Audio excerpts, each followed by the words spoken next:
지금 현재 트럼프 행정부가 들어서고 나서 최근 한 100일 정도 됐죠. 부동산 시장이 어떻게 흘러가고 있고 앞으로 또 어떻게 흘러가고 있을 것 같아요. 그때 마침 5월 1일 날 리얼터닷컴 되게 공신력 있는 부동산 네, 리얼터 사이트죠. 유명하죠. 발표한 그 보고서 내용을 좀 참고해 보면 50개 주잖아요. 크게 우리가 이제 분류를 할 때 서부 지역, 남부 지역, 그리고 중서부 지역, 북동부 지역으로 나뉘고 있는데 서부 지역 같은 경우는 이 어마어마하게 재고 증가율을 보였습니다. 41.7% 정도가 되고 재고가 많이 쌓였어요. 매물이 많다는 거죠. 그리고 이제 시장 체류일, 보통 리스팅 기간을 우리가 정상적으로 거래가 됐을 때 한 50일에서 60일, 보통 50일로 보거든요. 그러니까 제가 제 집을 팔기 위해서 리스팅 올리면 적어도 50일은 정상적으로. 네, DOM이라고 그러죠. Day on Market. 근데 그게 재고량 늘어난 것만큼 한 3일 정도가 늘어났어요. 서부 지역 같은 경우는. 거래가 안 된다는 거죠. 맞습니다. 그리고 남부나 중서부 지역 같은 경우는 이게 거의 비슷해졌어요. 그러니까 남부나 중서부도 재고 증가율은 높았습니다. 남부 같은 경우는 3.3%였고요. 중서부 지역 같은 경우는 18.7%였는데 이게 서부 지역만큼 그렇게 높지 않았었고요.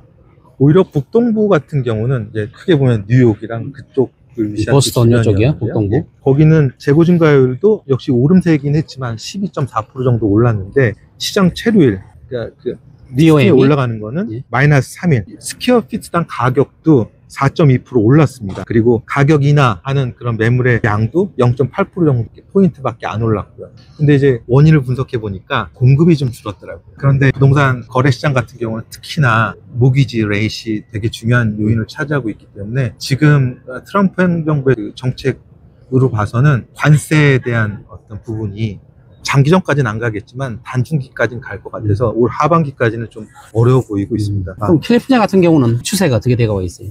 캘리포니아 같은 경우는 좀 전에 말씀드린 것처럼 서부 지역 추세에서 크게 벗어나지 않는 것 같아요. 저도 계속 주시하고 있는데 리스팅 기간은 오히려 아까 서부에서 말씀한 것처럼 그렇게 길진 않는데, 왜냐하면 가격 자체가 높고요. 그리고 떨어뜨리는 가격. 애초에 예전처럼 매도자 중심 셀러 마켓이 있을 때처럼 나오자마자 팔리고 그리고 오버프라이스로 리스팅 되진 않고요. 그건 없어졌고요. 정상적인 가격으로 내놓은 다음에 이거를 낮추는 빈도수가 좀 많아졌습니다. 슬로우해진다 이거죠? 네네. 이제 그러다 보니까 거래는 분명히 이루어지고 있는 것 같습니다. 얼마 전에 중앙일보 LA 판에서 보도가 됐습니다. 클레버 리얼 이스테이트라는 부동산 중개 업체에서 설문을 했는데 소비자 70%가 주택시장 붕괴에 대한 우려를 하고 있다는 내용이 있었고요. 32%가 주거비 감당 우려를 하고 있고 현 행정부에 대한 그 정책 회의감이 든다라고 되어 있습니다. 보금리의 장기화에 대한 압박에 대한 부분이 있었고요. 그리고 응답자 중 72%가 관세 정책이 경제에 큰 해를 끼칠 거라는 얘기를 또 하고 있습니다.